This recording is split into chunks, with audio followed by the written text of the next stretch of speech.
Hello my friends, I'm back and I'm better. Yeah, so just to orient you guys, I've finished the first semester in honours, woo! And it's supposed to be the chill semester out of the two. So really mentally preparing myself for next semester. But yeah, I finished exams last week, 2 weeks ago, and I was intending on filming this particular video and then I got sick, so I couldn't, and now we're here 2 weeks later. So this video is pretty interesting. I'm really actually quite excited for it, but I'm talking about the different jobs that you can have, not just as a psychologist and once you finish, but along the way. There are many exit points in your journey to becoming a psychologist. So for the purposes of this video, I'm going to be sticking to the 4+2 pathway, but there's so many different pathways, but this is the pathway. And what I think is quite interesting is that you've got your initial entry point where you get into a bachelor's degree and then you graduate after those 3 years. And at that point, you can get jobs. There's so many jobs out there for you. And then if you continue on to your honours year, there's even more jobs that you can do. And then obviously once you become a psychologist, it's all of those jobs and even more specialised jobs. So I just wanted to talk about that journey. And if you're considering if you get up to your 3rd year and you're yeah, this is it for me, I don't really feel I want to or need to study more, plenty of jobs for you. Or if you get up to your 4th year even, after your honours, and you want to break or you want to get experience, there are jobs that you can do and then come back to study. So I think that's really cool that psychology offers, where it's not just study for a whole bunch of your life and then work for a whole bunch of your life. You can kind of break it up, which is awesome. So I've got my laptop here, my pyramid sticker, thanks sweetie. And yeah, I'm going to go through the different jobs that you can do. So enjoy. So the first part I'm going to talk about is the careers in psychology when you have a 3-year APAC accredited major in psychology. So there are just so many jobs that we could go through right now. The first one is a community development worker, or someone just working in the community with people or in projects. Community development workers work with groups in the community to identify issues of need and facilitate these groups, develop solutions, address these issues. Awesome. All you need is your bachelor's degree and also a few other things like police checks, working with children's checks, first aid, just your average stuff. Be employed with the Department of Human Services or a lot of missions, so Mission Australia. And you've also got different kind of specializations, so you can work with domestic violence survivors and drug and alcohol communities and disability support, aged care, that kind of stuff. It is a hard job, it's very taxing, I feel. So I've heard especially jobs like caseworkers have a high turnover rate. So that just basically means that a lot of people are hired quickly, but people also leave quickly. So yes, it's definitely not the actual companies themselves that are creating such a shit work environment. It's more so the actual nature of the issues that you're dealing with is pretty deep and heavy. But in saying that, they're really well compensated. So I've heard a caseworker, for example, makes anywhere from 50 to 60k, which is pretty good. Although, for example, I had a friend who worked as a caseworker and had to go to a lot of court hearings. It was quite tough work. So a lot of people just do it for a year and then go on to pursue masters. That's a common kind of situation to do because you get lots of master's experience. But keep in mind that it is it's a tough gig. So yeah, but there's plenty of community kind of jobs that you can work with, really, really reputable services.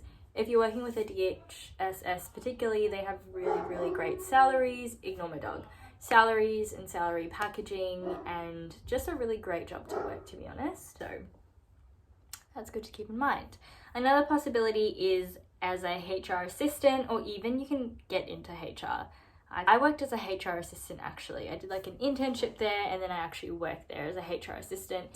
Just you're doing a lot of the like admin-y side. Like I had to do a lot of shredding and scanning and creating like corporate social responsibility policies, and as a student even I was able to do that. So if you're a student or you've like just finished your bachelor's degree, you can definitely inquire into that. Sometimes they may say on the job applications that you're reading, like you have to have like experience in the HR industry or do like a specific HR degree.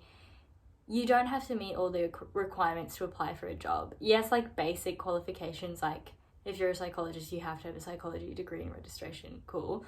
But some jobs, you don't actually need all of that. About careers, once you get your honours degree, so you've done your 3 years and now you're into your honours degree, you can become a teaching associate, which is really cool. All you need is a 4th year qualification, and you probably already have connections to a university given that you just did your honours there.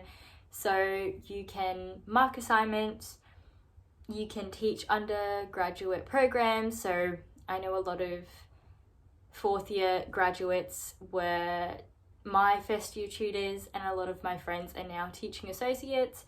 So it's a lot of work. So it's a lot of marking in a short amount of time. It's good pay though, because universities, if you can get a job with a university, highly recommend. I work at my university. The pay is great and the environment is great because they understand that you're like a student. So another job you can get as an honours student is a post-honours student, is a research assistant associate role. So basically your honours year is a giant research experience year. You learn how research works, maybe how your supervisors get funding and how all that kind of stuff works, and then you understand how to actually write like a thesis. You understand how to recruit if that's part of your honours thing. A big thing about mine, because I'm in my honours right now, is recruitment. So I'm trying to recruit people to do my study, and so that's essential. Basically, I know of people who've got hired as research assistants to do just pure recruiting because they need participants. The researcher doesn't necessarily have time to get all of those participants, so like the head PhD or the head professor. So they look to their research associates to try get participants. So you'd also be doing data cleaning, data analysis, all of those kind of things in your research assistant role. To get the position is quite hard because it is quite competitive because the pay is really good. I don't know if I can disclose the pay. I think if you just research online, research assistant salary, it'll come up. But yeah, it's a lot. Have connections or, get along with your supervisor. That's a really good window into kind of getting a job. Otherwise, you can still freely apply. Like there are actual positions listed.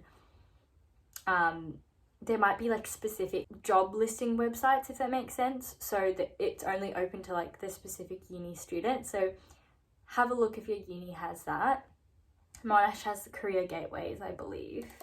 Yes, career gateway login. So it's only for students who can apply for these jobs. So check your, not just Seek and Indeed, but also your university employee job portal type thing, right?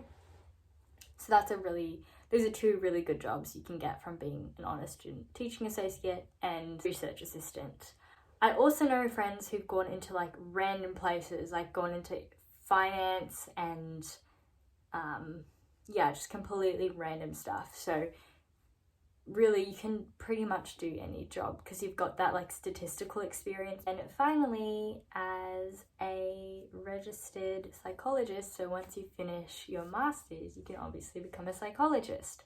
But it's not just a clinical psychologist. There are so many different pathways. You could become a organizational psychologist. You could go into like neuropsych, which is also quite competitive to get into, but there's clinical psych, obviously, which I talked about. Forensic psychology, honestly, for forensic and neuropsych, there isn't the biggest job scope, right? If you're on Indeed and Seek, so many listings for a clinical psychologist. Not many for a neuropsych, not many for forensic. So keep that in mind if you're going down those paths. If you have an interest that's like outside of psychology, try like hone in on that as well, because when it comes to finding a job, you can find it in a different area but use your psychology skills as kind of an asset, because psychology is about people, and wherever there's people you can work, and there is people everywhere, so you can kind of use your entire degree to like meander your way into literally any field. My advice would be jump on Seek and Indeed and literally like look at what jobs are in demand in your area that you want to work in, like talking to people who work the jobs that you want to work is pretty interesting. If you want to talk to psychologists and you don't know any, you can go onto like psychology Facebook groups and just literally just like message random people. Like that's what I do. Also, you're not a failure if you don't like make it to the end of the psych degree. Like most people don't. We'll see what happens at the end of honours. I don't know if I'm going to go into a master's program straight away. I don't think I'll get in, but yeah, we'll see what happens and I'll keep you updated. And thank you so much for the support on the last video. Far out. It's so nice of you guys. So yeah, keep any requests for videos coming. I'll try my best to film in the little break that I do have before I start second semester. Thank you so much. Bye.